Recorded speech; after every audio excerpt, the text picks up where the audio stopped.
Alright guys, I'm here back with more Psychonauts 2, continuing on, listening to RGP, and yeah, we're gonna do more here. Probably one or two more episodes. You know, we might just get through this. Out, you know, so it's just like, she's still being so likable and so endearing, so I think that, in my opinion, I think it's a good thing for her. So I did look it up. It looks like we're around halfway through the game or so. The Honey Pepper Pancake Stacker. You'll need another egg. We're old friends. He boiled my dad and grandfather. Oh, this time that egg needs to fry. Then I'm your guide, Ribbit. Next, you'll need a boar. I'm just a pig, but trust me, I'm game. Get it? So fucking dumb. Whatever, as long as that pig gets sliced. That's a little sick, man. And fried. Wait, I gotta pull a double shift? To give our pancake stack that signature beehive look, you're going to be using an actual beehive. Woo, I'm all a buzz. I wish Cassie were here to handle those bees. But wait, there's more. The final touch of summery sweetness comes from a watermelon. It's about time. That's been chopped. Sure, I guess. I'm kinda still thinking about that pig, though. And then blended. Oh.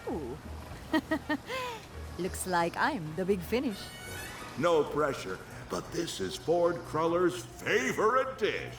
To mess this up would be an insult to the very heart of the Psychonauts. Yeah.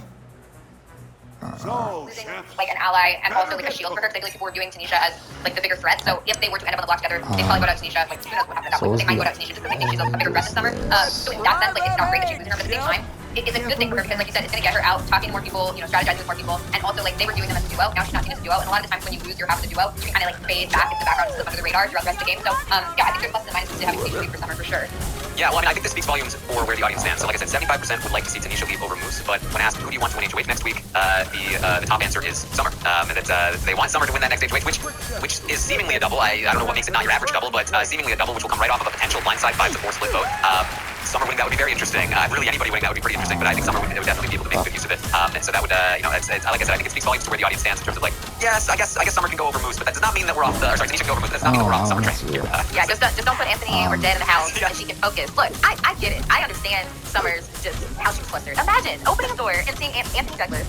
Oh my god, I my body said truth. Absolutely. Like, I don't blame her. I don't blame her at all. But yes, as long as they're not in the house, she can focus, she can get HOH, see what's. And that's my biggest thing, because my biggest criticism of Summer to this point has been that she doesn't want to win HOHs. I hate when I see good players in good spots say this because they think they don't need to, and then inevitably every single time they end up getting to a spot where it's like, HOH, like you're losing an ally here. But hopefully this week is the kick that Summer needs to start trying to win these HOHs. They're really important. And so I think that's definitely a big thing as well. And Kevin, by the way, second place. Or who would you like to see win HOH? And Betty in third place. This is business me. Let's get it. I feel like for all three of those people, it's better for them if they don't win HOH. I just feel like it's so really haywire if any of them win HOH. And I feel like lately HOHs have been losing their minds in the house, so I feel like that's not good for anyone to win HOH. I mean, if you play it poorly, yeah. Right, well, that's what I'm assuming is going to happen. It's a curse or something. Everybody's just like losing their minds. Yeah, Kirsten tweeted that like somebody must be pumping gas or something. I sure love that. That was really, yeah, it's true though. It's like, what the heck? Who put the Maki curse back on the house? Get out of there, kids. Those blades are sharp. This happened. Back. Alright. So... Once he pushes that button, the chopping... Oh, I also asked, this is a good question to think over as well. Who is the best person for Jess to target for their game this week? The audience does feel like the easy answer is Ramon. 66% of the audience said Ramon was the right target for Jess, and I'm inclined to agree with Ramon. I've never had a great relationship with Ramon, and Ramon is probably the biggest threat to Jess's overall game. You know, the real question that's difficult to give out on a survey is like, what was the best way to go about, you know, how could they have gotten Ramon out without sort of like, putting them in the position they are in now, which is not necessarily a terrible position, but it definitely is not capitalized on the position and leverage, which is kind of, I feel like, a recurring theme here when I talk about Justice Game, is that they are strategically often, you know, maybe not often, but they're sometimes strategically doing the correct thing, but not getting the most out, because either they don't have the tools socially or they're just not making the right social decisions. But, you know, even though they're making, on paper, maybe the correct move, they're not seeing the full results of it, and that's really, like, hindering them here. Asia, what do you think should the Justice Game learn? I think the easiest, like, wipe your hands clean type of move would have been Ramon and Tino. Then you use this time, like they said, we're talking to me, you can't ignore me. Right, so you don't have a great relationship with Bruce. Spend this week building up.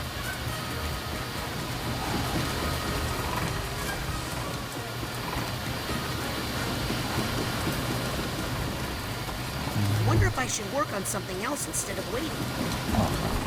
Listen to Luke. It's easy. going to be talking to you, then why make an enemy just because you think, oh, that side of the house is working together? No, just focus on like working with like the rest of the house and focus on like, it's just all I do. See people put me on the block, that's it, right? This just the show of it all with just Herman continuing to just twist the knife and tell me what you want to put up. Like, fuck, I'm really low on time. That was so unnecessary. And so I think that I love him. I love his toxicity, but it's just like a lot of the things that happened this week were unnecessary because Jess went about it the way that they did, and things that have been so simple.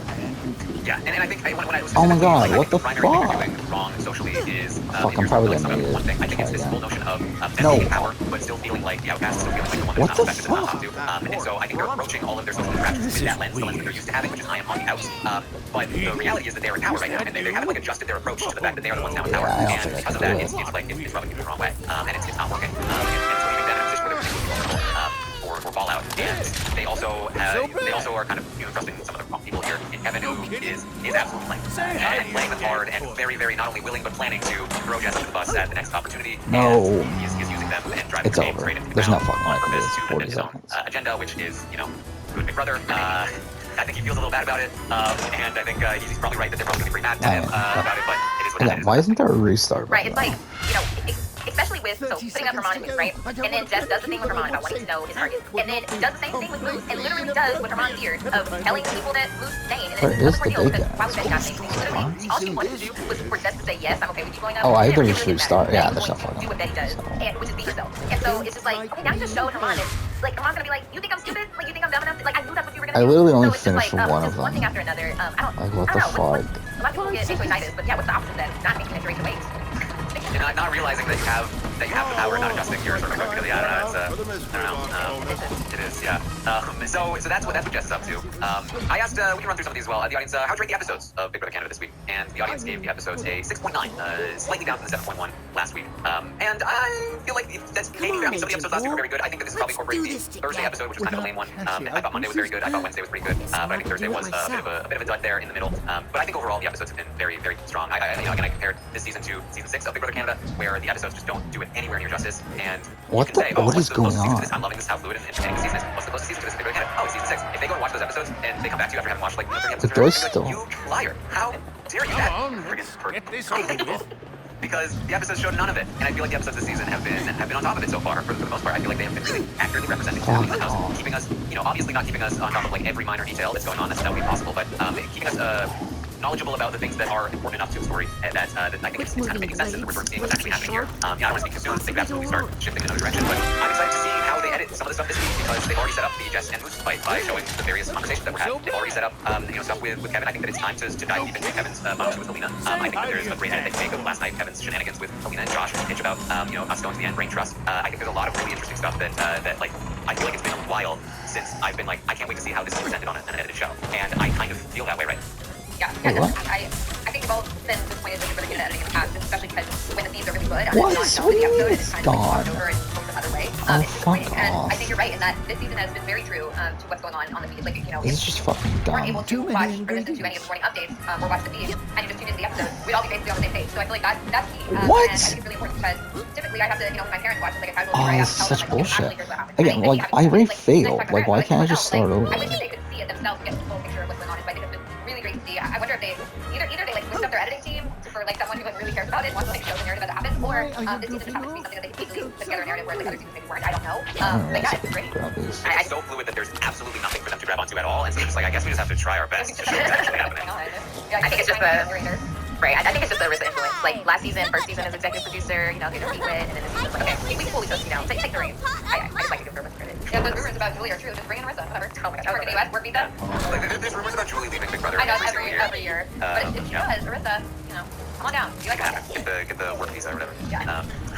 As the audience, how would you rate the feeds this week? They gave the feeds a 6.6, which is down from 6.9 last week. I'm not sure I agree with this one. I feel like last week, at least on my end, was even though we did have the exciting sort of like win to get Kyle up on the block, that was like the highlight, and the rest of the week was more like Kyle campaigning a lot and different things shifting around. Whereas this week has been a lot of like direct drama regarding the nominations and the fallout from that, the veto, the replacement, now the votes, and on top of all of that, there have been lots of talk about strategy and all that stuff.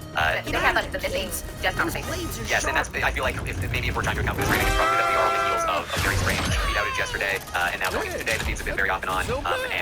Yeah, I think that's probably playing a part here. No kidding? Definitely. Well, All right, how's your season as a whole so far? Maintaining there at 7.6, the same rating we got last week, which is very good for the stock watch ratings here. Now how does that feel? You need to fry our bacon so nobody gets tricked. Gabby, how does that Is that honey pepper bowl I like the making ones us smell? This Old Spice. not yet. Definitely.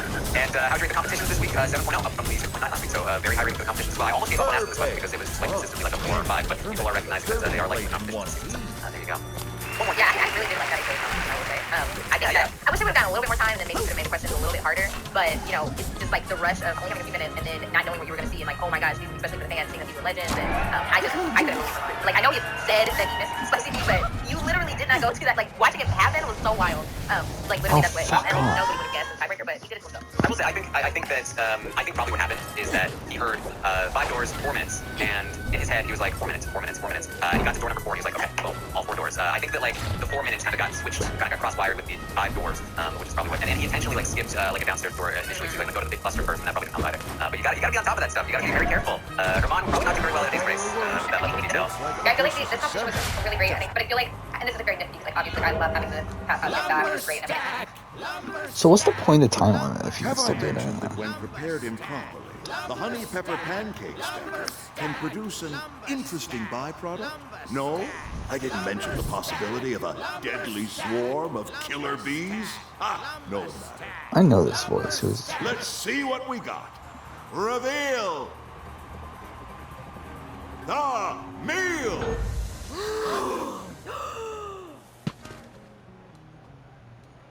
Is that the tallest stack you could manage? It's taller than it looks.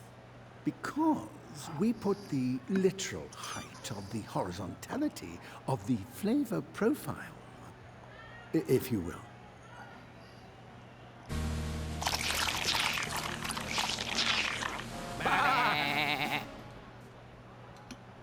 Moderately pleasant.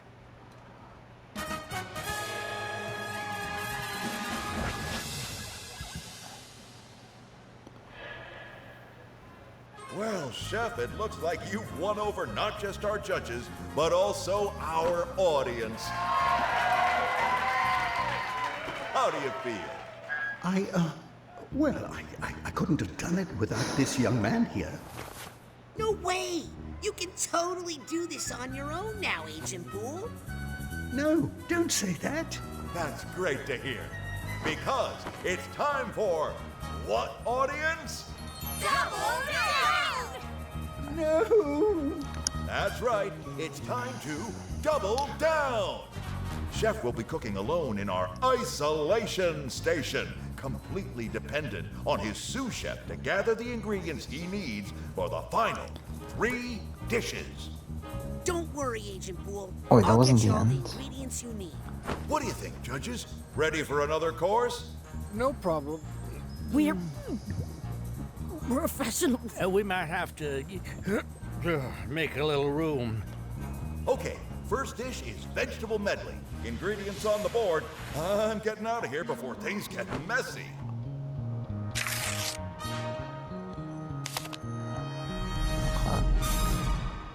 But they had done it for like a veto, and they had like a clip of the moment that they were showing, like laying behind them or something, and then they like asked questions on like the actual moment rather than like what was on the background with the stars or moves. You know, like I feel like that was more fun for me to watch because like it would have rewarded people who just like watch the videos that like were like super fans, and like rather than like rewarding just like making sure that It finally would have exonerated Moose because they all have not watched the show. it would have been like yeah, you threw it, you know.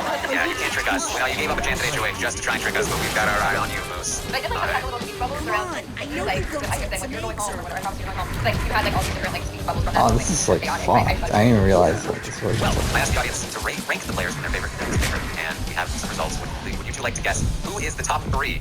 Deja, what do you think? I'll show my answer to this. I'm gonna say top 3 in the right order that I think it is. We'll try for the order, yeah. Okay, we'll go Summer, Kevin. Oh no, he's got the wrong Summer, Kevin, ingredient come on. again. That was what I was gonna say. Summer, Kevin. Oh, of course. It was, I had my 3. I had it right here. Oh, right, absolutely. Yeah, well, there's not really over. The judges Well- are not gonna. Where are we going to get the strawberry? Run!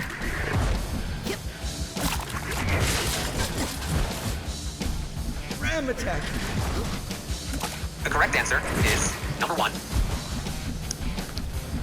The ingredients are so nice, he's using them twice. Here comes some fresh candidates. It is strong. Put that down. You'll spoil the dish. Exactly the thing. Hurry now. No, are you serious? Finally. That's the final ingredient. Oh, that's not going to help the chef's final score.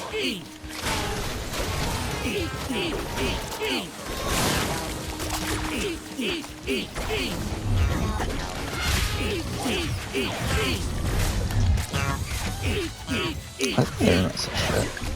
You need to serve the Oh judges, shit. not attack them. He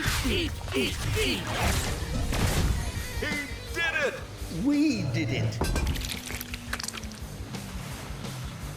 As you know, in the double down round, the chef's assistant must serve the dish to the judges. Let's see if this young man has a passion for service. Attacking the judges is not a part of double down. Uh-oh. The judges are so full they're not eating. I'm gonna have to serve them. Summer has been on top, I think, all season long, but Kevin just overtook her.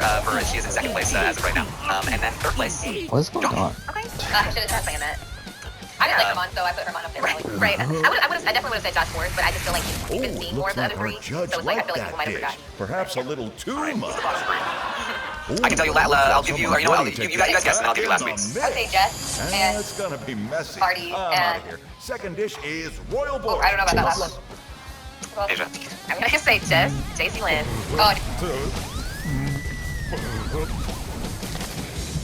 Oh, and I don't know. I don't know about Marty. See, I forgot about that. Yeah, I can't.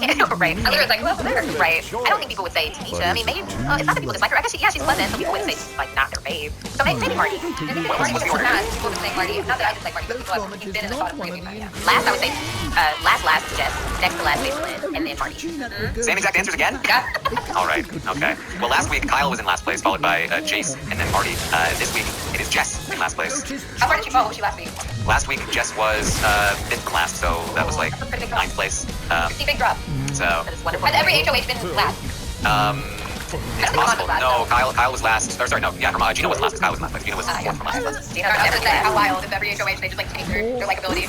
Jess is last place. Marty second to last. Jace third from last. So it goes. This is the order: Kevin on top, followed by Summer, then Josh, then Alina, then Herman, then Betty, Moose, Tanisha, Gino, Jace, Marty, and Jess. That's the order. I think people are really high on the Kevin, Josh, Alina connection. That's got a big boost from last night. The fact that it's so unseen by Jess in this HOH, like Jess is putting all of their trust in Kevin and does not realize what Kevin pointed out to us.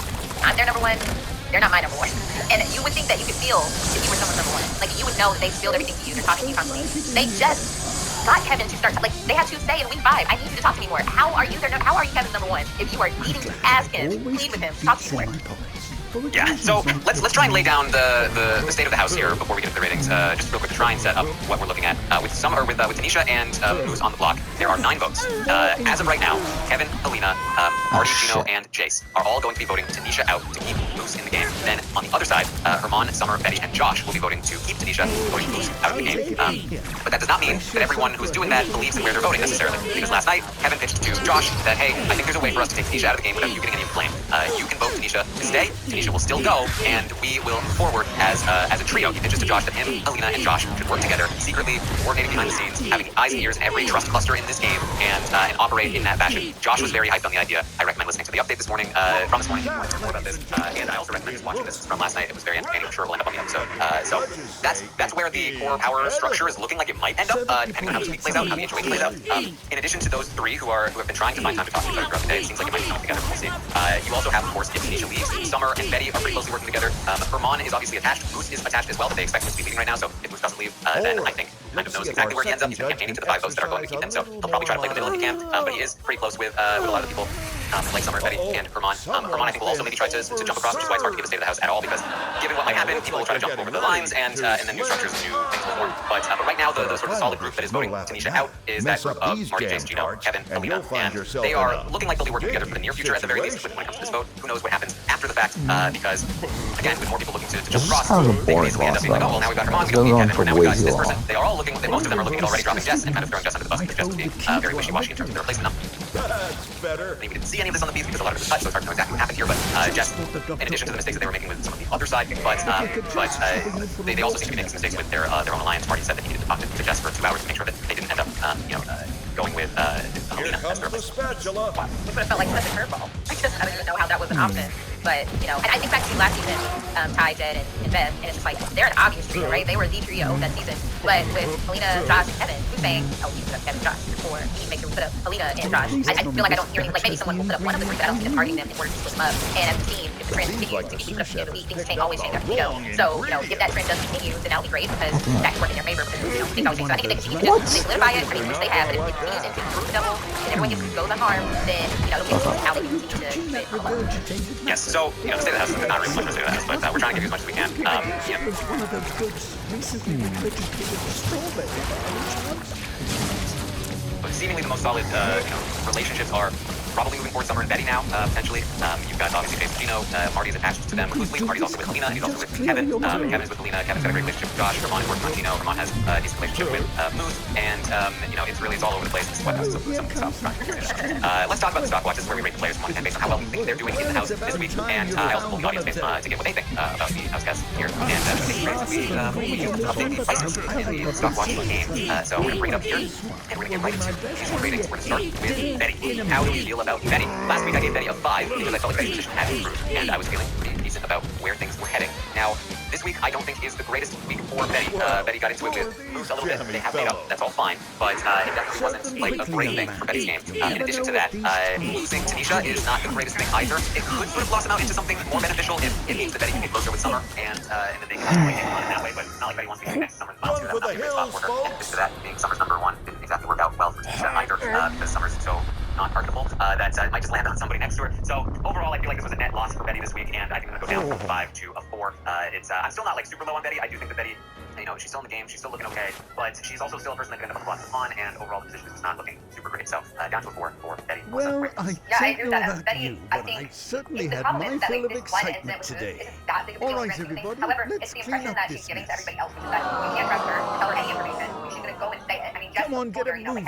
Clean kitchen, clean mind. You see, this is why I usually get taken. And I think that's going to be a problem for her moving forward. At the same time, you've got also the impression that, Betty's going to tell you the truth, and she's going to tell you, as she sees it, she's not going to hold back. And, maybe that's, brutal honesty, I guess, can be beneficial, in terms of people being I don't think she's lying to me because she can't.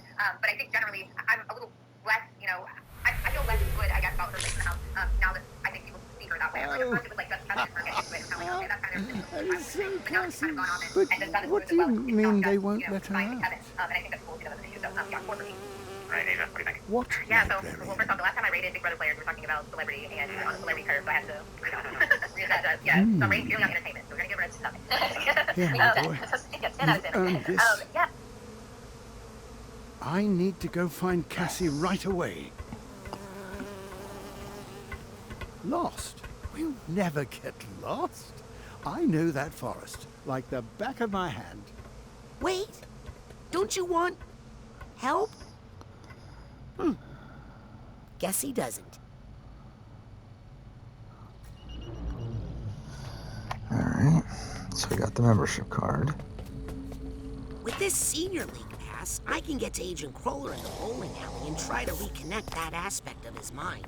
The bowling aspect.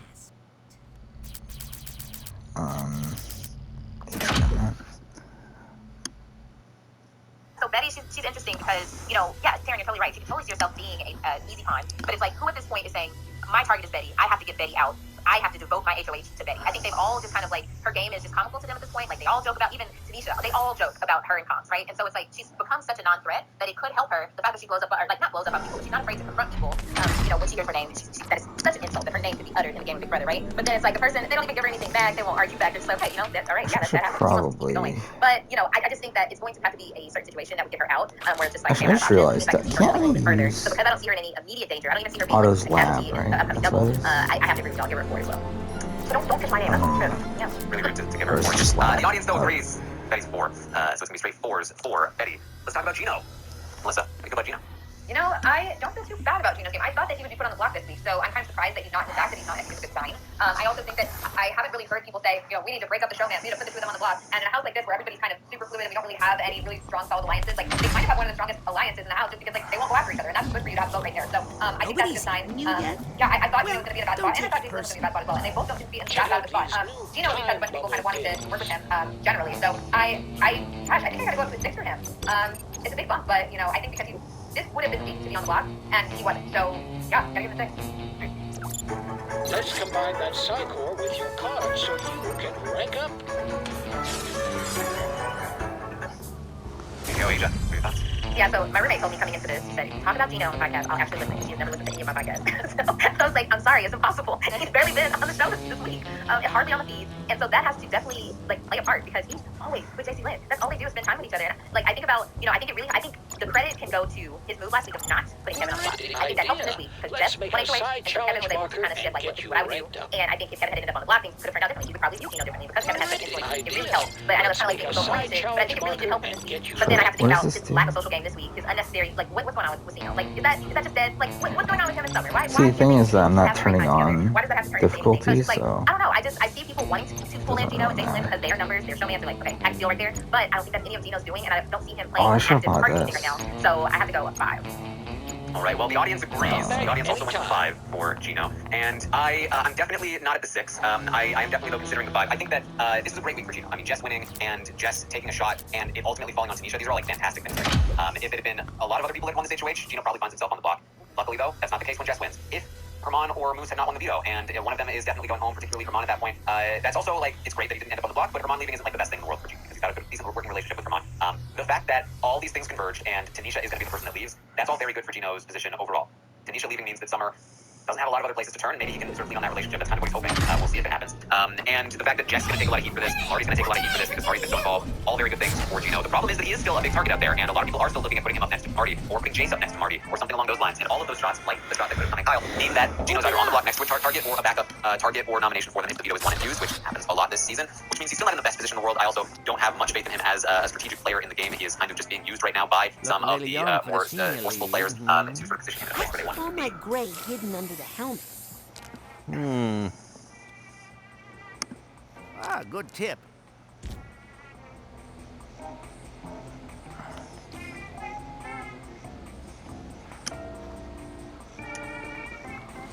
Watch it. Hey, Ford. Shoes aren't ready yet. What you doing there? Trying to disinfect these bowling shoes. But I think I'm losing the fight.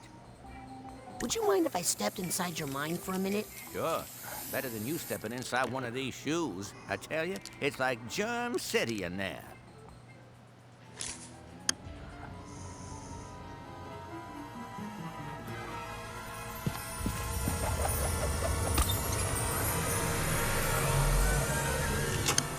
So for me, I'm gonna bring him up to the 5 for now.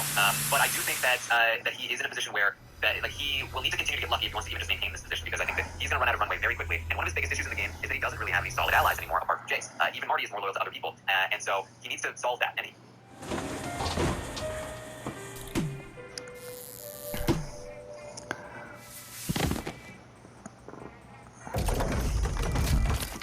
What world is this now? Strike City. Okay. I think we'll end here. I think it's better to like leave off at the beginning of a new thing. So yeah, thanks for watching.